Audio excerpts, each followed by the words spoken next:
আমি কোড কাব্য art institute থেকে MS office প্রোগ্রামের বেস্ট কোর্সটা শেষ করেছি। একটা অ্যামেজিং জার্নি ছিল, আলহামদুলিল্লাহ। এখানে প্রতিদিন বাধ্যতামূলক হোমওয়ার্ক দেয়, যা শিক্ষার দক্ষতাকে এক ধাপ বাড়িয়ে দেয়। আর স্যার খুব ফ্রেন্ডলি ছিল। আমি কোড কাব্য আইটি ইনস্টিটিউটে এমএস অফিসের কোর্সে ভর্তি হয়েছিলাম এবং আমার কাছে এটা সবচেয়ে ভালো লাগছে। আমাদের ক্লাস করার পরও আলাদা টাইম দেওয়া হয় প্র্যাকটিস করার জন্য, যাতে আমাদের কারো ল্যাপটপ ওই সময় কিনা থাকে না, কিন্তু এখানে প্র্যাকটিস করা সম্ভব হয়। এই জিনিসটা আমার সবচেয়ে বেশি ভালো লাগছে এবং স্যারের গাইডলাইনও অনেক ভালো। কোড কাব্যর যে জিনিসটা আমার কাছে সব থেকে বেশি ভালো লাগছিল ওইটা হচ্ছে আমাদের ক্লাস টাইমের বাইরে এসেও আমরা প্র্যাকটিস করতে পারতাম যে কোনো সময়। এখানে অনেক বৈশিষ্ট্য আমার কাছে ভালো লাগছে, বিশেষ করে প্রত্যেকের জন্য এক একটি ল্যাপটপ নির্ধারিত ছিল এবং যে কোনো সময় এসে প্র্যাকটিস করা যেত। এটাই আমার কাছে খুব সব থেকে ভালো লেগেছিল। এখানে ল্যাবের পরিবেশটা অনেক বেশি ভালো ছিল। আমি আগে মাইক্রোসফট অফিস নিয়ে অনেক কিছু জানতাম না বা কম্পিউটার নিয়ে ধারণা ছিল না, এখান থেকে অনেক কিছু শিখতে পারছি। আর এখানের ক্লাসরুমটা অনেক ভালো ছিল, পরিপাটি ছিল। স্যারকে ধন্যবাদ, স্যারও অনেক ফ্রেন্ডলি ছিল। Thank you. আলহামদুলিল্লাহ 3 মাসে কোড কাব্য থেকে অনেক কিছু শিখতে পেরেছি। এখানে আমার কাছে সব থেকে বেশি ভালো লাগছে স্যারের গাইডলাইনটা। স্যার অনেক সুন্দর মতো বোঝায়। এখানে বাধ্যতামূলক হোমওয়ার্ক আছে।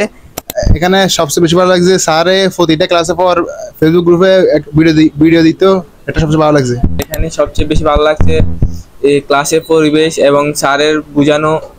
কোর্সটা অনেক ভালো ছিল, স্যারও ফ্রেন্ডলি ছিল। কোর্সে অনেক কিছু শিখিয়েছে যা আমার আগে ধারণা ছিল না, এখন অনেক কিছু বুঝতে পারছি। কম্পিউটারে অনেক কিছু শিখেছিল না, অনেক কিছু জানতে পারছি। আর এখানে ল্যাবের পরিবেশটা অনেক ভালো ছিল, স্যার অনেক ফ্রেন্ডলি ছিল। আমি কোড কাব্য থেকে অনেক কিছু ধারণা নিয়েছি আর স্যার অনেক ফ্রেন্ডলি ছিল। ঠিক, কোড কাব্যর পরিবেশটা আমার কাছে খুব ভালো লেগেছে এবং স্যারের বোঝানোর স্টাইলটা খুব ভালো ছিল।